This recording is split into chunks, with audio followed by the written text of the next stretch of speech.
हजरत बिलाल को बाजार में मारा जा रहा है। किसी ने कहा बिलाल इतनी मारे खा रहे हो और तुम्हारा महबूब तुम्हें बचाने नहीं आता। उसने कहा मुंह बंद कर, ये मेरा और मेरे यार का मामला है, तू कौन होता बोलने वाला। कहा तुम्हें इतना पिटवा रहा है वो, और एक बार हाल भी पूछने नहीं आता। हजरत बिलाल ने कहा था सुन, लोग बाजार जाके बर्तन बजा के देखते हैं कच्चा है कि पक्का है। कहा तू हांडी खरीदे तो कच्चा पक्का देख के खरीदता है, और फिर मुझे मेरा यार खरीद रहा है तो देखेगा नहीं बजा के मेरा बिलाल कच्चा है कि पक्का है। ये चीजें होती है। तो जब बंदा तौबा करता है ना तो मुश्किलें आती हैं। और अक्सर जो नेक और हलाल खाने वाले लोग होते हैं उनके रिस्क में तंगी दिखाई देती है।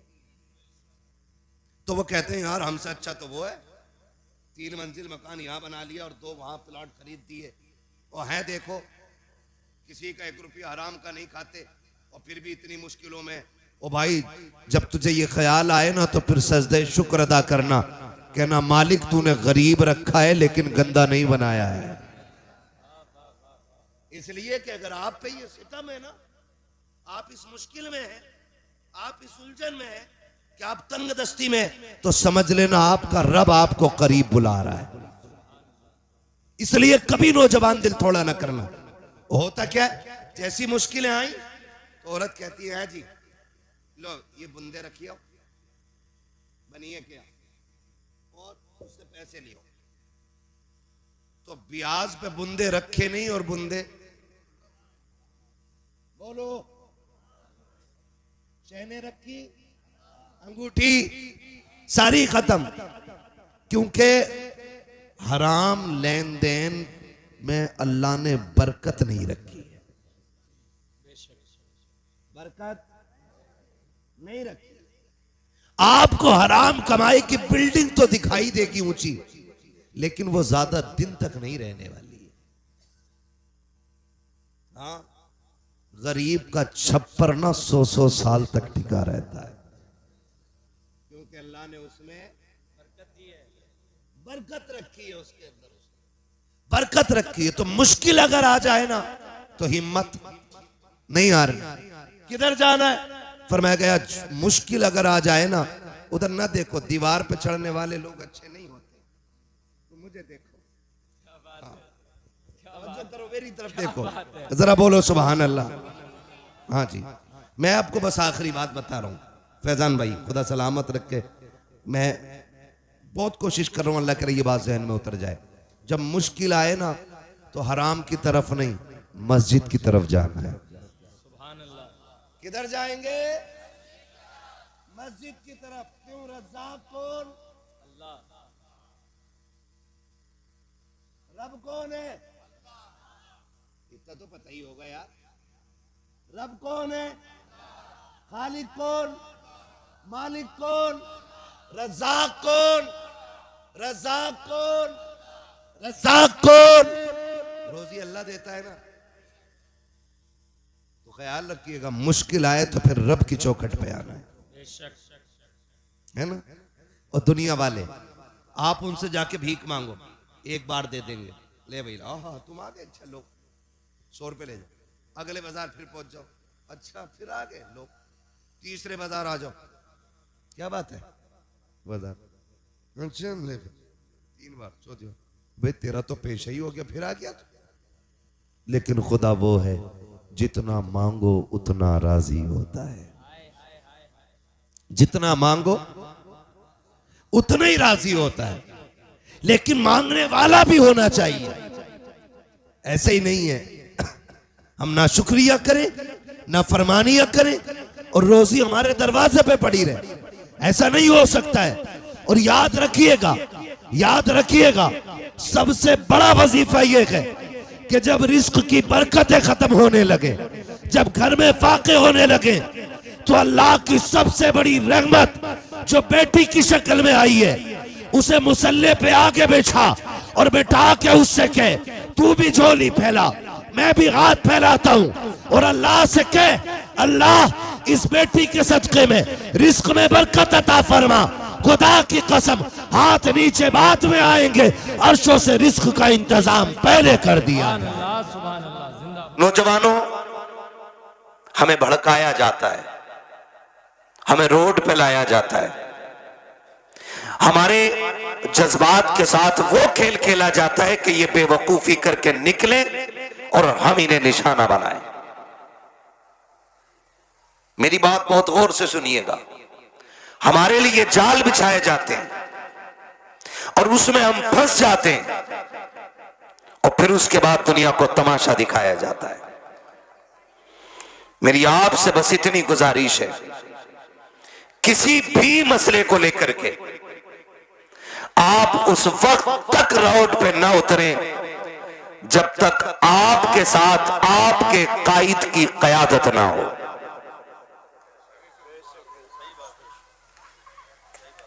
बहुत गौर से मेरी बात सुनिएगा।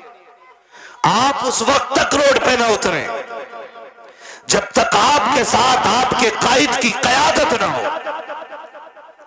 जब तक आपके साथ आपका कोई रहबर ना हो, जब तक आपके साथ आपका कोई रहनुमा ना हो, वरना कुत्तों की तरह मारे जाओगे और कोई हाल और पुरसाने हाल वाला नहीं मिलता है।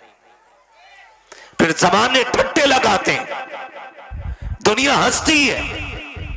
अगर कोई आके ये कहे नहीं घर में बैठना हराम है, निकलो रोड पे, तो उनके लिए कह देना इस्लाम के दामन में किसी चीज की कमी नहीं है। हाँ हाँ, सर कटाने का जज्बा अगर इस्लाम देता है तो सुलह हुदैबिया उठा करके देखो, दुश्मनों से सुलह का भी हौसला इस्लाम देता है।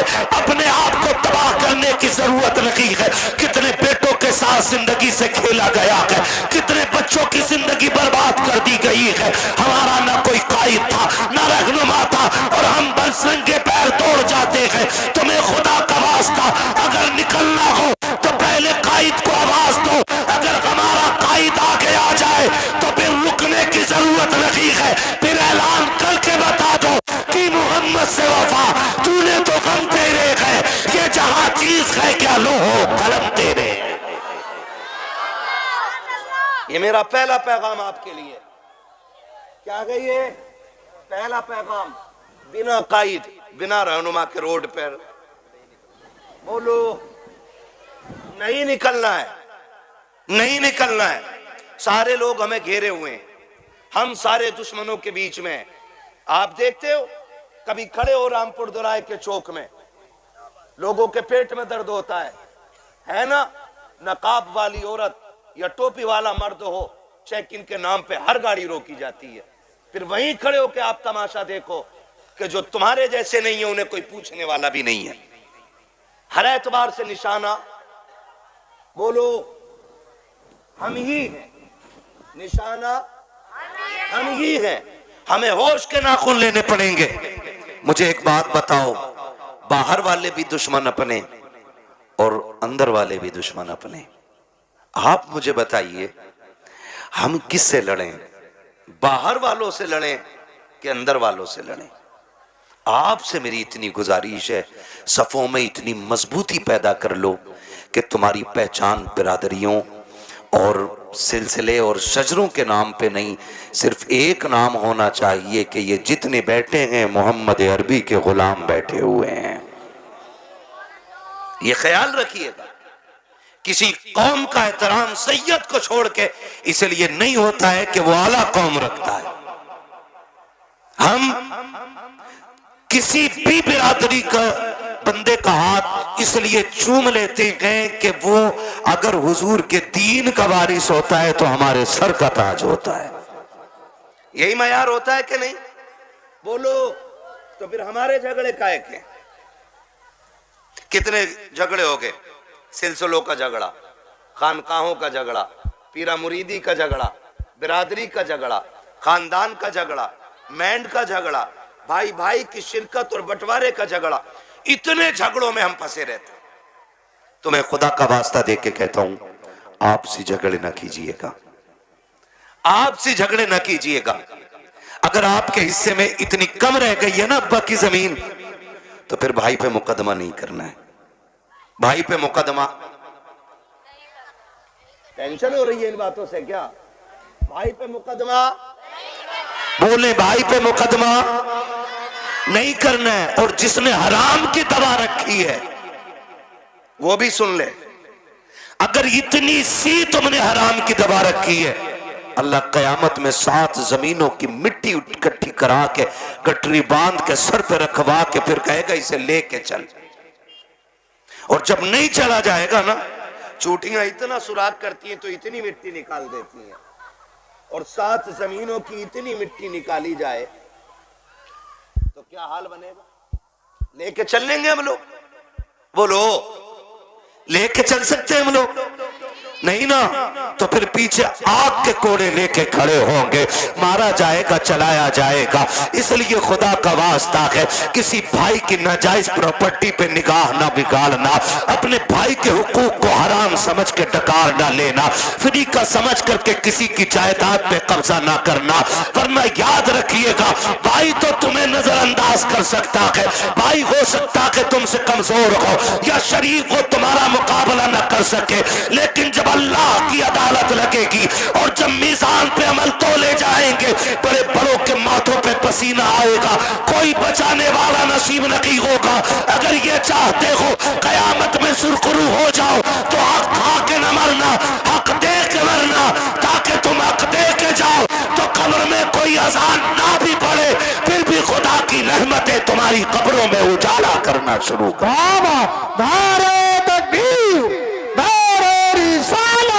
बस लगे आला हज़रत अल्लामा मुफ्ती हम्माद साई किबला मुरादाबादी, हुजूर आसफ मियां साई किबला जिंदाबाद जिंदा। करेंगे इंशाअल्लाह, वादा करते हैं इंशाअल्लाह। मैं इन बच्चों से कहूंगा, मेरे बच्चे अगर गुर्बत आ जाए, मैं उन बड़ों बड़ों से क्या बात करूं जो सुनने तैयार ना हो। मैं बच्चों को समझा रहा हूं, बेटे अगर गुर्बत आ जाए और इतने फाके हो जाएं कि भूख का नंबर आ जाए, मैं कहता हूं मर जाना, किसी का छीन के चुरा के हराम का नहीं खाना। क्यों? जिस तरह गलत दवा से फसल खराब हो जाती है, उसी तरह हराम की रोजी से नस्ल खराब हो जाती है। नहीं खाएंगे ना इंशाअल्लाह। अगर तुम्हें रास्ते में गिरी पड़ी चीज भी मिले ना, मस्जिद के इमाम को जाके दे दो कि यह हमें राह में मिली थी। ये किरदार पैदा करो और फिर तुम वो दौर देखोगे कि तुम सजदे करोगे, अर्शों से खुदा रिज़्क़ों के फैसले करने लग जाएगा। तंगियां यहां हो गई है, यहां तंगियां यहां पे हो गई है, मसला यहीं पे। पूरा खेत 12 बीघे का घुसेगा जाके मेड़ में, ऐसे ही कुरे देगा। अब तो ऐसी मेड़ काट रहा जी, पता ही नहीं चलता ये कटी किधर से है? पता ना कहां से मिट्टी निकाले, पानी देवे मेड़ इतनी। हाँ, और मेड़ ऐसी कर दी ऐसे। क्यों? इसका दाव लगा इसने गिरा ली, उसका दाव लगा उसने गिरा ली, मेड़ ही टेढ़ी कर ली। ये कंडीशन है हमारी। ये मुझे बताओ, बरकत मेंढ से होती है कि खुदा के करम से? जोर से। उन लोगों को पता लग जाना चाहिए, आज नबी वाले नबी का जिक्र कर रहे हैं और मेंढ वालों का तज़किरा हो रहा है। ठीक है जी, बरकत मेंढ से होती है कि खुदा के करम से? बच्चे ही बोल रहे हैं जिन्होंने आज तक मेंढ देखी ना होगी। जो फावड़ा मारे बैठा वो कतई बोलने तैयार नहीं। सोच रहा मुझे ही कह रिया दिखे, और इस कमेटी वालों ने कहीं नाम ना बता दिया हो। हाँ, ये कंडीशन है हमारी। बरकत कैसे होती है? बड़े बड़े बोले, बरकत किस चीज से होती है? रज़ाक कौन है? बोलो, क्या बात है, सलामत हो। रज़ाक कौन है? इतनी जोर से पुकारो कि आवाज अर्शों तक चली जाए। रज़ाक कौन है? रोजी देने वाला कौन? रोजी देने वाला कौन? जिंदगी का मालिक कौन? हम सबका खालिक कौन? मौत का मालिक कौन? कुछ मालिक अल्लाह गए तो मैंड क्यों काटी? क्यों काटी? कह रहा मानेगा थोड़ी, इसने इतनी काट दी, उसने ला के लोहिया हल, और जब मारा पलटा दे के उधर को ना, कह रहा अब भी बंधेगी ना बंधेगी सीधी कर। जी जी हाँ मुझसे ही पलटा है सही से जमीन है, ट्रैक्टर वाला नाम दे रहा। सुन भाई कलुआ बूरू गुड्डू, ट्रैक्टर सही से चलाया कर। क्या रुपए बीघा ले रहे हैं आजकल जुताई में? जल्दी से 300 रुपए बीघा ले रहा है। 300 रुपए बीघा के चक्कर में, प्रधान को खुश करने के चक्कर में दूसरे की मेंढ न काटना, वरना जिस दिन अल्लाह मौत का जेवर तेरे गले में लटकाएगा और तुझे कफन पहना करके कब्रिस्तान लाया जाएगा, दुनिया की रस्मों की तरह तेरा बेटा भी कब्र पे खड़ा होगा और खड़े हो करके कहेगा मेरे अब्बा पे किसी का हक हो तो माफ कर देना। तेरे बेटे के चीखने से अब तेरे डायरी दोबारा खुलने वाली नहीं है। जब तेरा बेटा तेरी खता की माफी मांगेगा, गैब से नकीब आवाज दे के कहेगा इसका भी हिसाब किताब का रजिस्टर बंद हो चुका है, अब तेरी माफी की जरूरत नहीं है। इसका इंतजार कब्र को था, ये लोगों की जमीनें काटता रहा, आने तो दे, अब इसको मैं देखूंगा और ये मुझे देखेगा। और जब खुदा का इताब आएगा, कब्र में जब लट चलेगा, अल्लाह इतना मारेगा कि बचाने वाला नसीब नहीं होगा।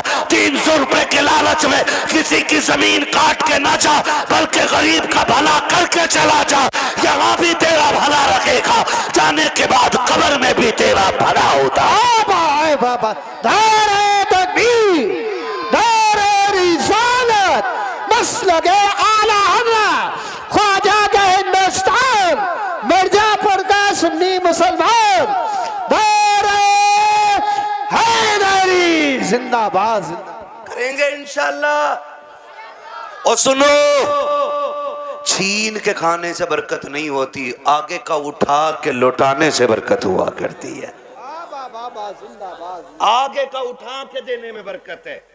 और याद रखिएगा अल्लाह बड़ा करीम है, अल्लाह बड़ा करीम है। सखियों की अगर बात हो और अली के घर का तज़किराना हो तो बात अधूरी रह जाती है।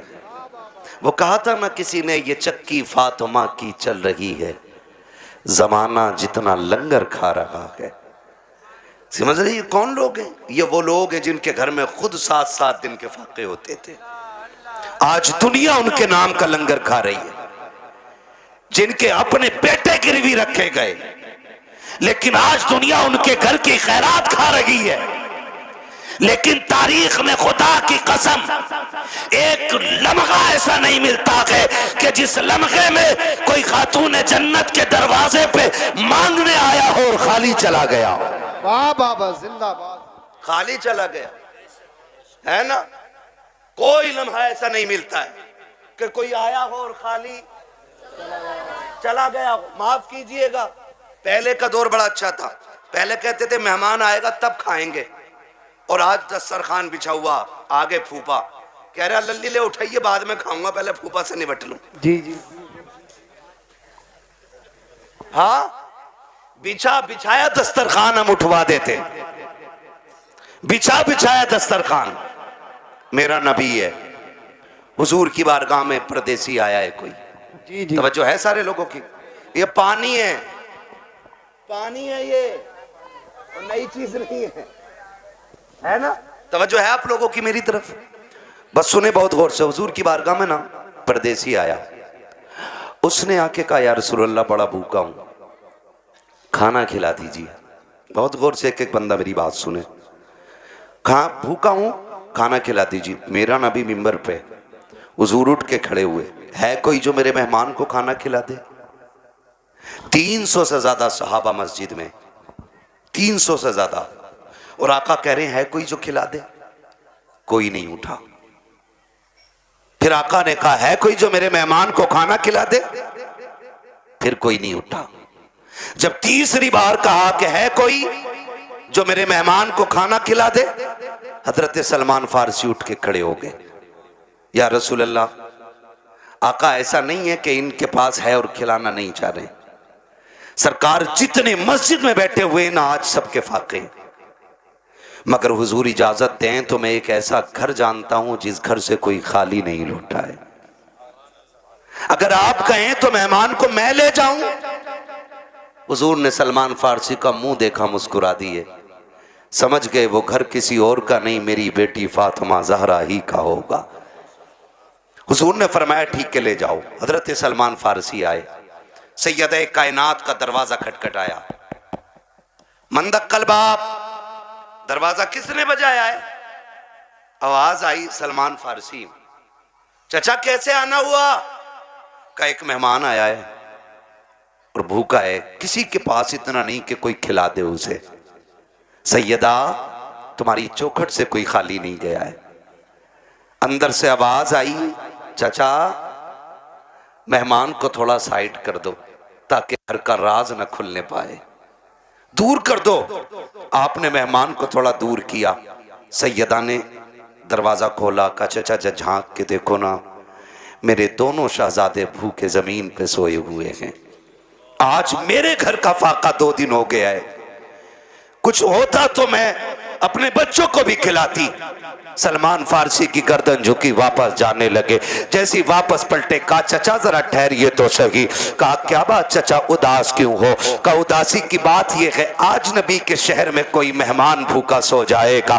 इतना सुना खातूने जन्नत कहती, ठहरे ना चचा अभी आती हो। अंदर तशरीफ लेकर के गई। आपके जहेज में जो आपको 17 पैबंदों वाली चादर मेरे मुस्तफा ने अता की थी, उस चादर को समेट करके ला करके कहा था चचा ये लीजिएगा और जाइए, यहूदी है शमोन नाम का, उसके दरवाजे पे ले जाइएगा, उसको देख करके इसके बदले में जो खरीद लाइएगा।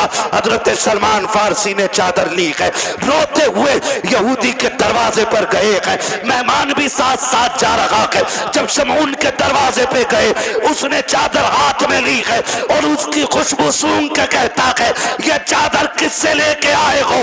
इसकी खुशबू बता रही है यह किसी जन्नती खातून के सर की चादर उतर के आई। जिंदाबाद जिंदाबाद। किसकी चादर है ये?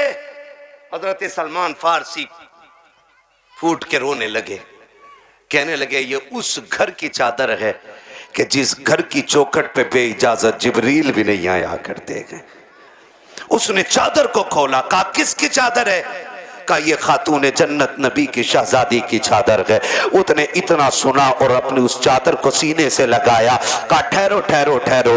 उसने चादर को रखा एक तरफ, आटा दिया, जो दिए, खाने पीने का सामान दिया, साथ चादर भी दे के कहने लगा इसे भी लेके चले जाओ। आपने चादर भी ली, सामान भी लिया। जब वापस आने लगे गए, पीछे से शमून भी दौड़ा गए। उसने दौड़ते दौड़ते कहा था खाली चादर लेके जा रहे हो, मुझे भी बदले में कुछ दे के चले जाओ। कहा तुझे क्या चाहिए? कहा मेरी किताबों ने बताया है कि जो आखिरी पैगंबर होंगे उनके घराने की शान ये होगी कि दरवाजे पे भूखा आएगा तो खाली नहीं लौटाया जाएगा, वो अपने घर के सामान बेच देंगे लेकिन आने वाले की जरूरत पूरी करेंगे।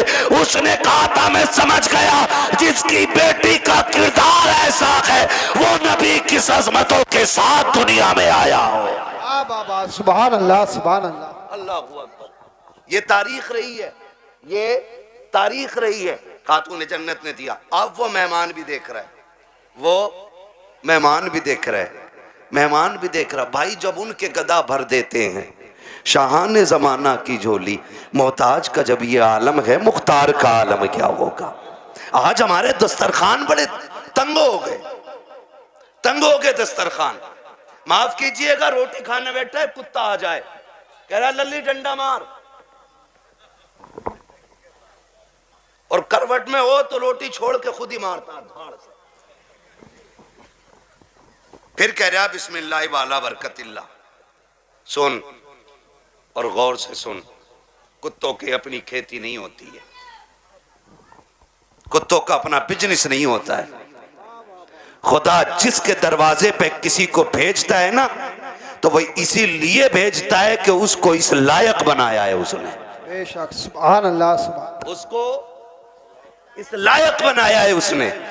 इसलिए आपके दरवाजे पे भेजा गया है। कुत्ते दरवाजे पे आ जाएं तो मारा ना करो।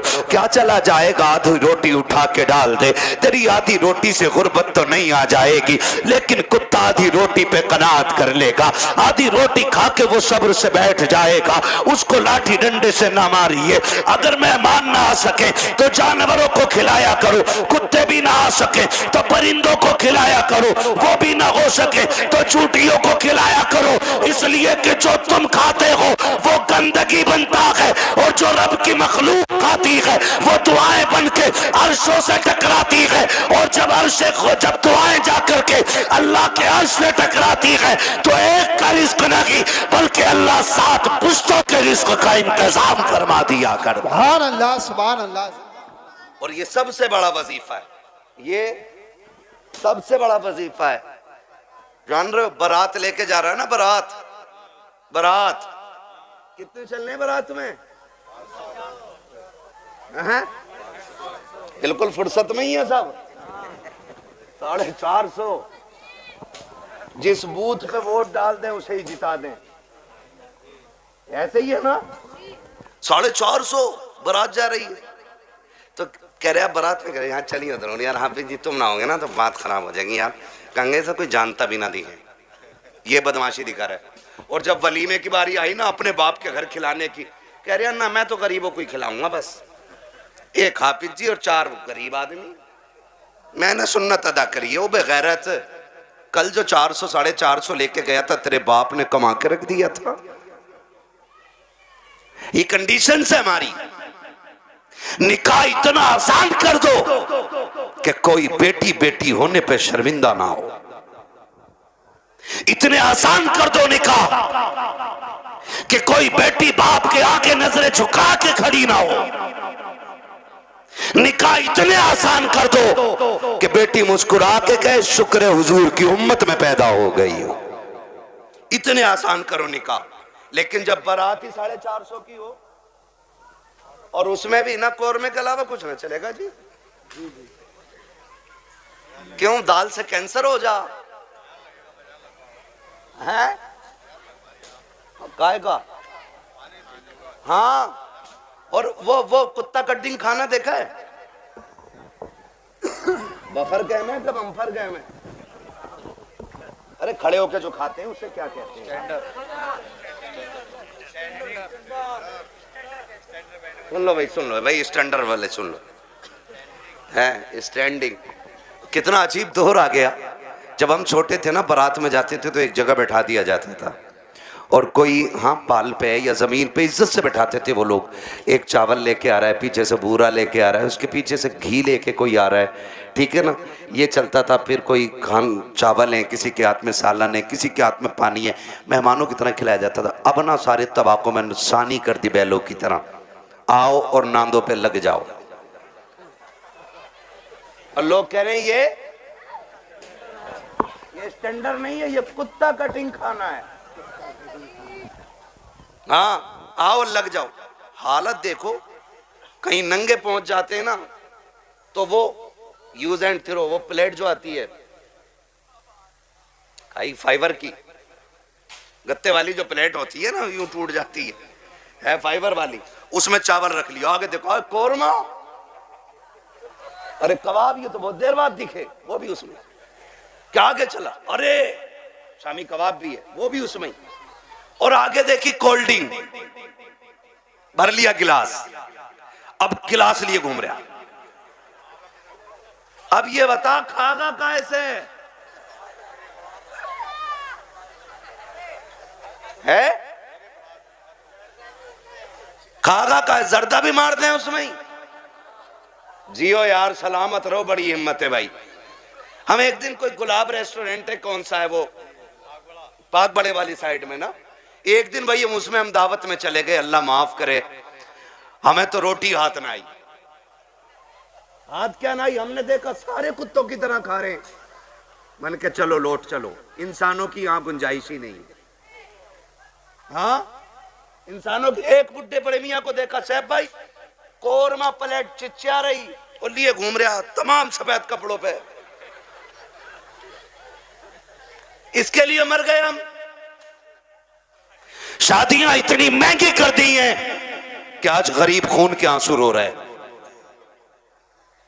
जहेज की महंगाई कम नहीं थी कि खानों की महंगाई इतनी कर दी है। अब तो गोलगप्पे भी वहीं रखे, छोले भी हैं, कबाब भी हैं, कुछ तो ऐसे टूट पड़ते हैं जैसे मिला ही नहीं है कभी।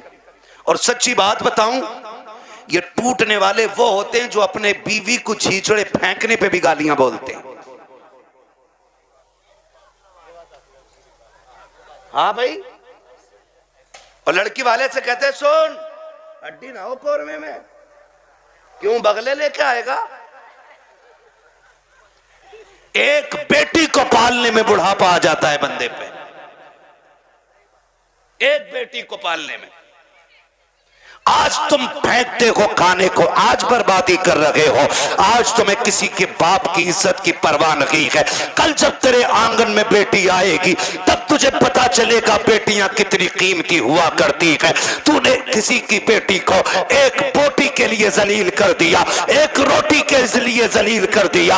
अगर बिरयानी ठंडी मिल गई, पूरी जिंदगी बेटियों को ताने दिए जाते हैं कि तेरे बाप से गर्म खाना नहीं खिलाया गया। अगर एक बाराती फाके से लौट जाए तो गालियां दी जाती है कि तेरे बाप से मेहमानों को रोटी नहीं खिलाई गई। और बेटियों वालों, अगर बेटे वाला ताना दे गर्दन मत झुकाना, गिरबान पकड़ के पूछना, बता तूने किस नबी का कलमा पढ़ा है? क्या तेरा भी नबी वो है जो मेरा नबी है? क्या तेरा भी वो रसूल है जो मेरा रसूल है? क्या तेरा भी वो दीन है जो मेरा दीन है? अगर कहे हाँ तो बता कि नबी ने फातिमा की बारात में कितने खाने खिलाए थे। बाबा जिंदाबाद। पूछ जाकर के गिरबान पकड़ के, हद हो गई है। जिसका बस नहीं चलता बेटी के बाप पे दबाना शुरू कर देता। निकलो इन चीजों से, निकाह आसान कर दो ताकि बेटियां मुर्तद ना हो। बेटियां मुर्तद ना हो। जिसकी भाग जाती है वो कहता जी मेरा उससे मतलब ही नहीं। और पहले अगर किसी लड़के ने, किसी बंदे ने उसकी बेटी को किसी गैर के साथ किसी होटल में या किसी कैफे में देख लिया और बता दिया तुम्हारी बेटी फला जगह देखी, कह रहे हो उड़ा रहे हो, मेरी बेटी को उड़ा रहे हो। खून के आंसू रोना पड़ रहा है आज, खून के आंसू। एआई पे जाके पता करो 2021 से अब तक कितनी लड़कियां गायब हुई हैं। 13 लाख लड़कियों का आंकड़ा दे रहा है एआई। कितनी 13 लाख लड़कियां, बच्चियां। कंडीशन कितनी नाजुक हो गई ये पता है आपको? मरा जा रहे, आप भी कह रहे हैं बुलेट ही लूंगा, और लेके 8 दिन बाद कह रहे हैं बिकवा दी यार, तुम्हारे ताल्लुकात में तो अच्छे लोग होंगे, चला क्यों नहीं रहा? तेल बहुत खा रही है। क्यों? तुझसे इसमें तेल नहीं पड़ रहा?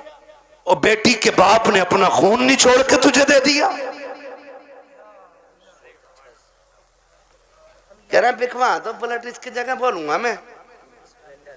स्प्लेंडर भी ज्यादा खा रही है, वो जो आ रही है एक और बैटरी वाली। हाँ,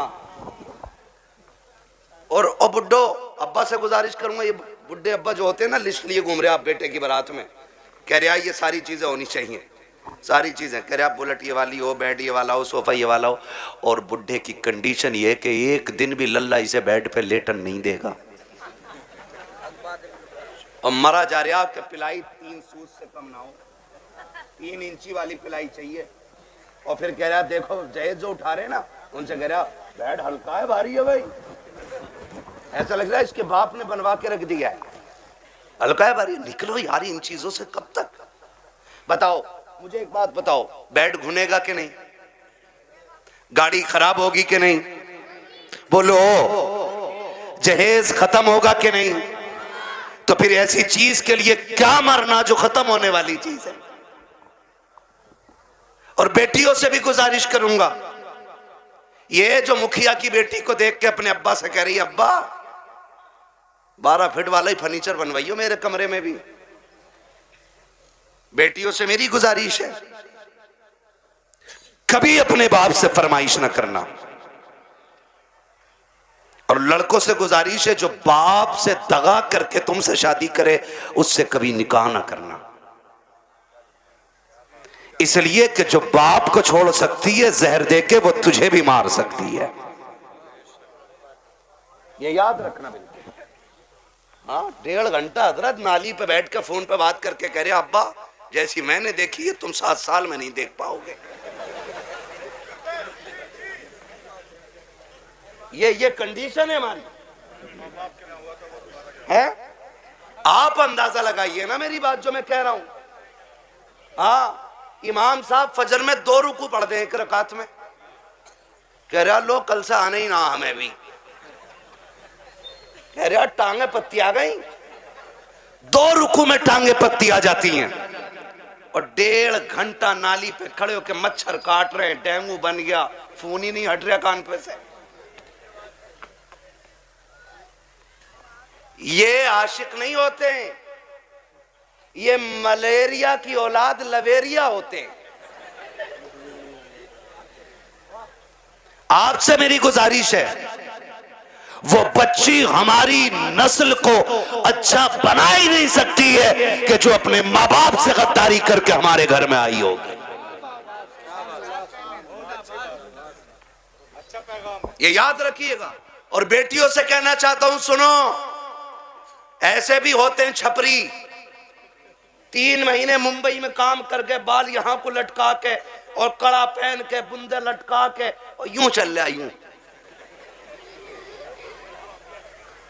धब्बा नहीं लगने दे रहा यहां को, धब्बा लड़कियों को बहका रहे हैं कि हम इतना पैसा कमाते हैं, लड़कियां लालच में आ जाती हैं, जी सोने वाला है गाड़ी वाला है। मेरी बेटी हाथ जोड़ के कहता हूं खुदा की कसम अगर 7 जमीन की दौलत उठा करके एक पल्ले में रख दिया जाए, चांद सूरज को उतार करके उसी दौलत के साथ रख दिया जाए, ये सारी कायनात की दौलत मिलके तेरी इज्जत के एक लम्हे के बराबर नहीं हो सकती है। जो इज्जत तुझे खुदा ने अता की है, जो इज्जतें तुझे मुस्तफा ने दी है, दुनिया अगर दौलत का लालच दे तो थूक देना, कह देना तेरी दौलत तेरी मोहब्बत मेरे बाप की मोहब्बत से ज्यादा नहीं हो सकती है। आबा दारे तकबीर दारे रिसालत बस लगे आला हजरत हजरत अल्लामा मुफ्ती हम्माद साई किबला उलमा